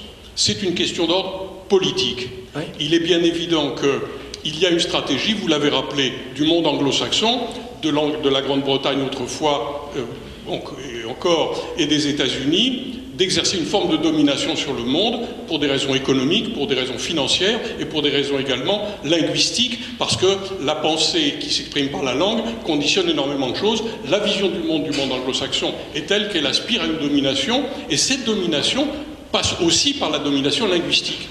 L'Union européenne, que je ne confondrai pas avec l'Europe, bien entendu, l'Union européenne a une politique de normalisation des politiques des pays qui la composent. Cette normalisation aussi est linguistique. Il ne faut donc pas s'étonner que l'hégémonie de l'anglais arrive à s'imposer de cette façon. Donc si nous voulons changer quelque chose, il faut que nous prenions conscience de cela. Et il est bien évident que tous les dysfonctionnements entre les prétentions à la diversité de l'Union européenne et la pratique, il faut bien comprendre que ce n'est pas seulement parce que la Commission est hégémonique, mais c'est parce que l'oligarchie nationale en France, en Italie, en Allemagne est complice de cette oligarchie européenne pour ne pas faire respecter la lettre des traités. Mais cette lettre des traités, nous savons très bien que c'est pour sacrifier aux apparences, que rien dans les traités sur le fond n'est vraiment destiné à s'appliquer. L'objectif de l'Union européenne, c'est une normalisation. Si nous ne voulons pas que cette normalisation aille jusqu'à son terme, il faut que nous posions la question en termes politiques et nous dégager de nos oligarchies nationales, en fait, qui collaborent avec un cas, qui collaborent avec cette politique d'arrasement des langues nationales. Je crois qu'il faut que nous prenions conscience de cela. Sans cela, nous n'y arriverons pas. Voilà, je vous remercie. Oui. Je suis tout à fait d'accord. C'est une question de volonté politique. Oui, exactement. Mais par exemple, le projet que François Grain a mentionné au début s'appelle MIME, Multilingualism and Integration, et fait beaucoup de choses. Il y a beaucoup d'analyses excellentes. Et il y a un vade-mecum qui doit guider la formation de politique à plusieurs niveaux, y compris au niveau supranational. Mais le livre, comme il l'a dit, existe uniquement en anglais, parce que la Commission n'a pas voulu régler les frais de traduction. Mais quelqu'un devrait le faire. Et je crois que l'important ici, c'est que quand on lutte pour le rôle du français, je suis tout à fait d'accord, mais il y a la question démocratique. Il faut lutter pour toutes les langues. Pardon. Mais la démocratie s'arrête au pied des traités européens, vous savez bien. Oui. Oui. Bonsoir, je suis une de ces personnes qui travaillent avec des collègues français en anglais. C'est une petite histoire. En fait, j'ai quelques petites questions. D'abord, pour moi, la question linguistique, elle est un peu au carrefour de plusieurs domaines. L'économie, l'éducation, la construction européenne, la démocratie, la culture. Donc, est-ce que c'est difficile de traiter cette question-là à cause de ce facteur multidomaine, si bien que pour évaluer une politique publique, il faudra avoir des spécialistes de plusieurs domaines? Est-ce que c'est quelque chose auquel vous êtes confronté quand vous faites des recherches sur ce domaine?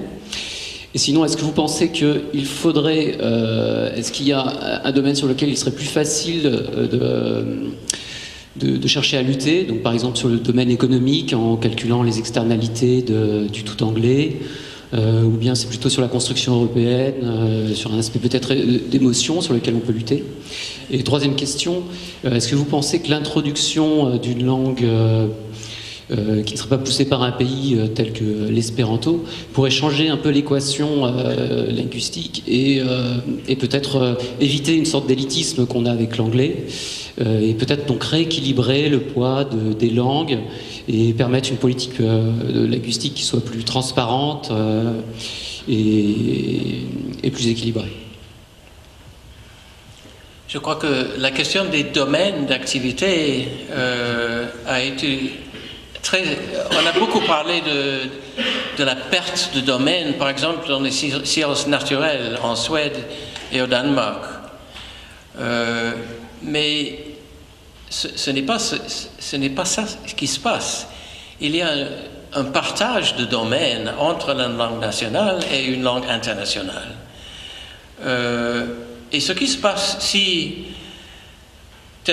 la terminologie pour, je sais pas, l'écologie ou la physique, quoi que ce soit, disparaît dans une langue nationale et l'utilisation de l'anglais l'a remplacé, c'est parce que les personnes ont fait ça. Et à mon avis, ce n'est pas très intéressant de utiliser la terminologie de perte qu'on a fait dans les pays scandinaves. C'est plutôt une question de disposition on a accepté ce qui s'est passé. Par exemple, en Amérique du Nord, la terre, la culture, la langue a été disposée, comme on dit en anglais, dispossession. Il y a un processus actif d'élimination de la culture et des langues nationales dans ce cas. Et je crois que les chercheurs doivent être plus conscients de ce qui se passe dans ce domaine, parce que ce n'est pas uniquement des forces extérieures qui s'imposent là. Ce sont des personnes à l'intérieur de ces pays qui ont choisi d'utiliser la langue extérieure et de négliger l'utilisation à l'intérieur du pays. Je crois que c'est intéressant quand je l'ai lu qu'il y avait un grand groupe de chercheurs il y a une dizaine d'années qui insistait sur l'utilisation des manuels français dans l'enseignement supérieur en France. À mon avis, ce n'est pas une question entre l'un ou l'autre.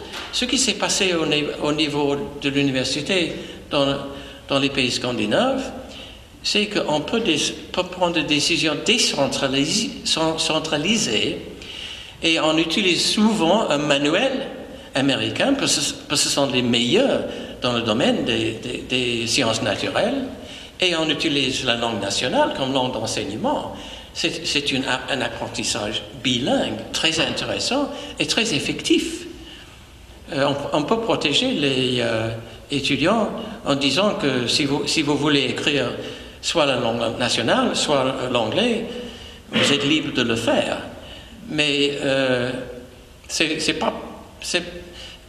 une question de ne pas penser either or, ça s'appelle en anglais, soit l'un, soit l'autre. Il faut une intégration pour que ça puisse se faire. Et ça se fait chez nous d'une façon décentralisée qui fonctionne très effectivement. Et cela fait qu'il y a très peu de chances que, par exemple, la terminologie dans les sciences naturelles n'existe plus dans les langues scandinaves, là où elle existe au moment actuel. Et il y a une augmentation grâce à l'anglais si on en même temps donne les mots nouveaux dans la langue nationale. Parce que si on sait que l'évolution des sciences dans chaque domaine a besoin de terminologie nouvelle, et ça c'est surtout en Californie où on les utilise. Là, c'est important qu'on peut retenir le niveau parallèle dans la langue nationale. On parle beaucoup de langues parallèles dans nos pays. Oui, d'abord à gauche et puis après... Bon, oui, voilà, Lucien Ressler. Donc en fait, c'est pas une question, mais c'est une proposition qui m'est venue suite à l'échange que l'on a depuis un peu plus d'une heure. Cette proposition, ce serait ce que j'appelle la taxe anglais. Un peu comme il y a une taxe carbone. Quand des entreprises polluent, elles doivent payer ce qu'on appelle une taxe carbone. Alors par exemple, quand une entreprise française ferait de la publicité aux Français mais en anglais, elle paierait une taxe anglais. Quand une entreprise polonaise ferait une publicité en anglais aux Polonais, elle paierait une taxe anglaise, vous voyez. C'est une proposition peut-être qui pourrait se traduire par une proposition de loi. Donc, payer une taxe anglais quand on parlerait anglais, quand on n'a pas besoin de parler anglais. Ça pourrait être très bien aussi, par exemple, pour l'égalité des droits, une taxe française quand on ferait une publicité en français en Lituanie pour un public lituanien, vous voyez, par exemple.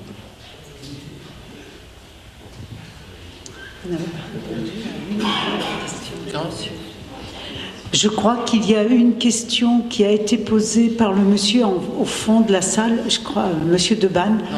Je crois qu'on n'a pas répondu à toutes les questions. Oui. Pour la dernière question, c'était est-ce que vous pensez que l'introduction d'une langue neutre, telle que l'espéranto, pourrait changer les choses au niveau de la politique linguistique qu'on peut proposer? Est-ce que ça pourrait permettre d'éviter un élitisme qu'on a avec l'anglais, que les gens cherchent à parler parce qu'ils ont besoin de le pratiquer et ça les met en valeur, et peut-être qu'une langue plus facile éviterait ce phénomène et permettrait aussi de rééquilibrer les forces linguistiques, de redonner du poids à des langues minorisées aussi et à toutes les langues nationales. Si j'ai bien compris, c'est grâce aux Français et aux Belges qu'il y a des décisions de recommander l'apprentissage de au moins 2 langues étrangères à l'école. Dès le plus tôt âge, ça c'est assez compliqué. Oui. Mais on a, du côté recherche, on a souvent recommandé qu'il ne fallait pas commencer avec l'anglais. Parce que si vous commencez avec une autre langue, on peut toujours ajouter l'anglais plus facilement plus tard.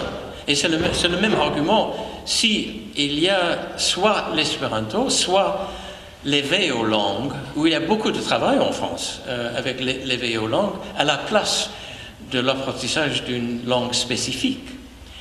Et je crois que c'est un grand succès, et je sais bien qu'il y avait les partisans de ça. Il y avait des professeurs en France qui étaient sur le point de convaincre votre ministre de l'Enseignement qu'on devrait, au niveau national, avoir une année de l'éveil aux langues, où il y a sensibilisation à la diversité linguistique.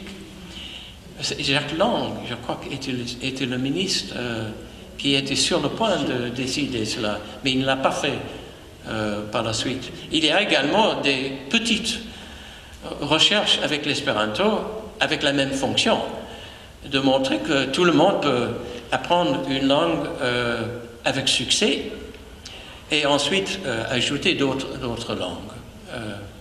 Mais ce sont des recherches assez isolées pour autant que je sache. Et sur l'aspect géopolitique, donc l'anglais, l'aspect géopolitique, donc on a l'anglais qui est défendu par des puissances économiques, politiques. L'espéranto, lui, n'a pas de tels appuis, enfin, n'est pas poussé. Est-ce que donc ça serait plus facile de faire de l'éveil aux langues si la lingua franca un petit peu était l'espéranto? Parce que là, tout le monde pousse pour l'anglais dès le plus jeune âge, donc les parents le demandent, Et c'est ça qui empêche d'avoir cet éveil aux langues, d'avoir cette diversité, de la proposer dans les écoles, de proposer la diversité dans les écoles. C'est bien l'anglais qui est demandé par tout le monde. Oui, il faut éduquer les parents. Parce que,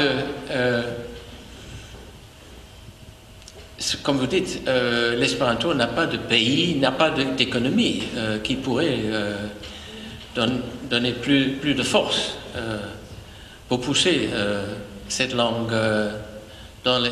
Mais ça se fait. Il y a des départements à l'université en Pologne et aux Pays-Bas. L'espéranto existe dans des poches de chercheurs d'enseignement, mais c'est assez isolé. Tandis que, comme vous dites, le poids de l'anglais est énorme, partout. Oui, bonjour. Il y a une trentaine d'années, je me souviens qu'un haut fonctionnaire qui travaillait à Bruxelles, à la Commission européenne, disait que dans 30 ans, comme les 3 sièges européens sont en pays francophones, toute l'Europe parlera français. Visiblement, ce n'est pas le chemin qui a été pris. Néanmoins, sur certains sous-ensembles de l'Union européenne, je pense à le groupe, la zone euro. Est-ce qu'on trouve les mêmes mécanismes que ce que vous soulignez au niveau de la Commission européenne, qui, elle, a seule le pouvoir d'initiative? Dans l'Eurogroupe, manifestement, c'est plus compliqué que ça, c'est-à-dire que ça n'est pas que M. Draghi qui a l'initiative de la règle, et d'autre part sur un surensemble de l'Union européenne, je pense donc au Conseil de l'Europe. Est-ce qu'on a cette même pratique, même règlement de l'initiative exclusive de l'exécutif par rapport aux parlementaires, au Parlement? Non, c'est pour ça que parmi mes recommandations, je dis que c'est important qu'il y ait des gens qui comprennent comment on pourrait faire de l'aménagement plutôt dirigé vers la diversité linguistique à la place de laisser faire. Mais à mon avis, la Commission européenne n'a pas des experts dans le multilinguisme, l'enseignement bilingue, les politiques des langues au niveau des chercheurs. Donc ce sont des amateurs, ce sont des gens qui prennent des décisions qui ne sont pas, ils n'ont pas des qualifications nécessaires. Et c'est malheureusement aussi le cas dans beaucoup de pays en Europe. Il y a des gens, des gens dans la fonction publique en Finlande, en Norvège et probablement en Catalogne qui ont beaucoup de travail avec les questions de politique de langue, mais dans beaucoup de pays, si vous demandez dans quel ministère on s'occupe de la politique des langues, est-ce que c'est culture, affaires étrangères, économie ou n'importe où? Il n'y a pas une prise de conscience de ce qu'il fallait faire si on pourrait arriver à des problèmes, à des solutions qui sont mieux basées sur ce qu'on sait du côté des chercheurs, mais qui n'ont pas d'influence sur les décideurs politiques.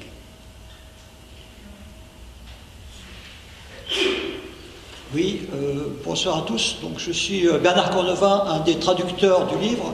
Je conseille à tous, il y a un assez grand nombre d'exemplaires ici, à la fin de la séance, de se procurer le livre. Il est vraiment passionnant et surtout très riche d'informations. Permet à chacun de mieux comprendre ce problème des langues qui mine l'Europe, comme il a été dit tout à l'heure. En ce qui concerne, disons, les solutions, chacun travaille mieux dans sa langue. Ça a déjà été dit par le professeur Philipson. Et il faut effectivement en tirer les conséquences, à savoir, bon, le plurilinguisme, bien sûr, doit être développé, mais François Grain, qui nous a quittés parce qu'il avait un train à prendre, disait dans un de ses articles que à peu près 75% des Européens de l'Union européenne ne parlaient pas du tout ou mal l'anglais. Donc ça veut dire que les 3/4 de la population à peu près sont mal à l'aise avec cette domination de l'anglais. Alors que faire? D'une part, effectivement, peut-être développer ce plurilinguisme, mais aussi la traduction automatique. On nous dit par ailleurs qu'elle a fait beaucoup de progrès, mais néanmoins, y compris des instances européennes, au lieu de profiter de cet avantage de la traduction automatique, on nous met pratiquement tous les textes en anglais. Donc là, il y a une contradiction, à mon avis, qu'il faudrait soulever au niveau des instances de l'Union européenne. Et je voudrais parler aussi, ça a déjà été dit, un petit peu de l'espéranto. Le grand scientifique japonais Nitobe, qui a présidé et qui était secrétaire général adjoint de la Société des Nations en 1922, quand l'espéranto a été présenté comme langue auxiliaire internationale possible, il faut savoir que 14 pays représentant à l'époque la moitié de la population mondiale avaient voté pour ce projet. Donc c'est effectivement quelque chose. Le contexte géopolitique depuis cette époque n'a pas été favorable. L'essor des nationalismes dans l'entre-deux-guerres, l'hégémonie américaine d'un côté, soviétique de l'autre, dans toute cette période, l'espéranto a progressé, mais disons à une petite vitesse. Par contre, je pense qu'aujourd'hui, avec les techniques modernes, Internet, le téléphone portable, avec aussi l'intérêt de 94% de la population mondiale qui n'est pas anglophone de naissance, et maintenant, après le Brexit, si il se passe de 99% des Européens de l'Union européenne, donc il y a effectivement un vrai problème, et je pense que c'est aussi l'intérêt de la France, de l'Europe, de promouvoir l'espéranto, à côté bien sûr des autres langues.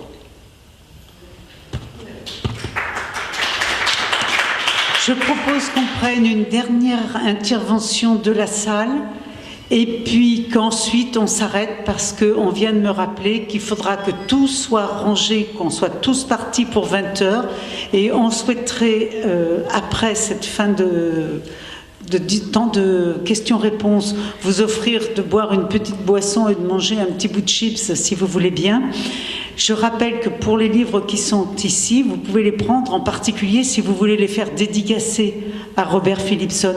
Ils seront en librairie au prix de 24 €. Donc si vous ne souhaitez pas avoir une dédicace, vous n'êtes pas obligé de les prendre. Vous pouvez les prendre chez votre libraire, ce sera plutôt un soutien à la librairie locale, ce qui sera très utile. Par contre, si vous voulez une dédicace, aujourd'hui, bien sûr, vous ne pouviez pas faire autrement que de venir et de le prendre ici. Merci Robert pour votre acceptation tacite de continuer à dédicacer. Donc la dernière intervention, et puis après on s'arrêtera là. Oui, bonjour. On m'a un petit peu piqué... Un petit peu plus fort s'il vous plaît. Pardon. On m'a un petit peu piqué ma question, mais je suis étudiant à l'école normale supérieure à côté, et je suis venu avec Louis et Jachi.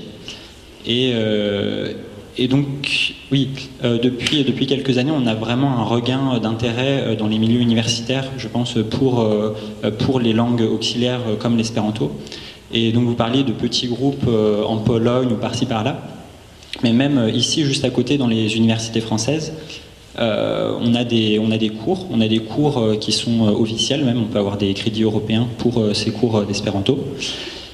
Et il y a aussi, donc parmi les jeunes, il y a eu une génération qui ne savait pas vraiment ce que c'était, mais maintenant avec YouTube, il y a beaucoup de youtubeurs qui font des vidéos sur des sujets très variés, et donc Et donc les jeunes qu'on peut voir à différents salons souvent expliquent à leurs parents ce que sont ces langues construites. Donc dans la prochaine génération, enfin dans nos générations de jeunes chercheurs, il se peut que les choses bougent de ce point de vue-là.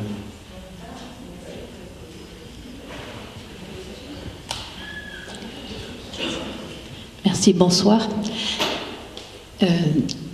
Donc je suis désolée de poser cette question en dernier, j'aurais voulu la présenter avant. Enfin, il ne s'agit pas d'une question, mais plutôt d'une sorte de mise en garde. On parle de l'enseignement universitaire de plus en plus en anglais, et aussi des publications scientifiques qui sont obligatoirement en anglais. Et ça devient parfaitement injuste parce que des étudiants francophones qui habitent en France, qui ont étudié en français jusque-là, se retrouvent confrontés à des cours en anglais alors que c'est pas la langue où ils sont à l'aise. Et pire, les professeurs d'université ne maîtrisent pas aussi bien l'anglais que leur propre langue. Et donc, on fait appel à des professeurs étrangers. Et donc, tout ça pour faire venir en France des étudiants qui ont appris l'anglais exprès pour aller étudier à l'étranger. Enfin, par rapport au local, on perd la signification de l'éducation au service d'un peuple, puisqu'on dénie aux étudiants le droit d'étudier dans leur langue. Je trouve ça très grave. Et puisque dans le domaine scientifique en plus, donc toutes les publications, ce n'est pas un hasard, sont en anglais, les principales revues scientifiques sont en anglais, donc toutes les publications doivent être en anglais pour que ces revues puissent publier ou non les choses intéressantes.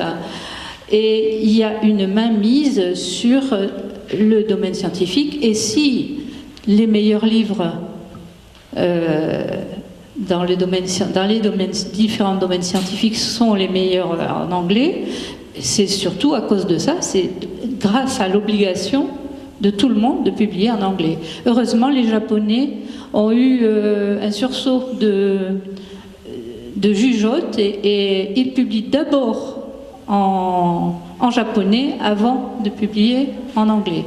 Mais Merci. Ça serait un exemple à suivre. Merci beaucoup.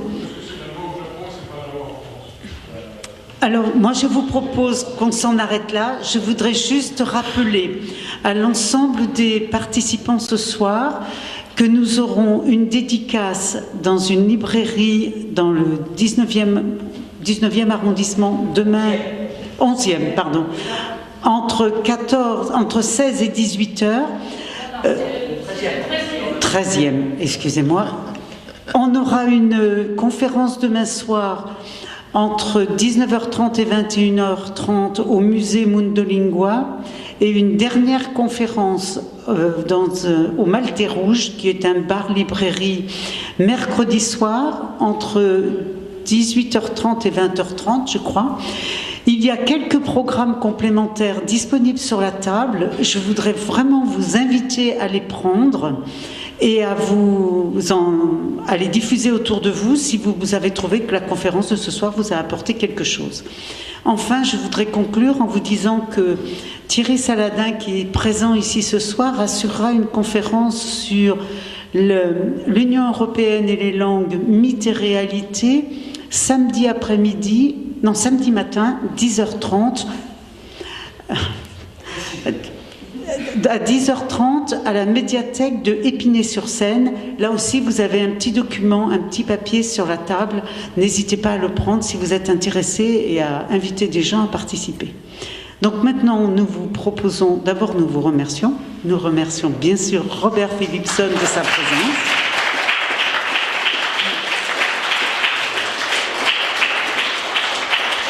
Et je voudrais vous inviter à vous approcher pour prendre une boisson et pour manger quelque chose. Et pour celles et ceux qui souhaitent avoir une dédicace, merci de prendre un livre. Parce qu'ils sont tellement énergiques et ont organisé tellement de choses. C'est formidable. Oui.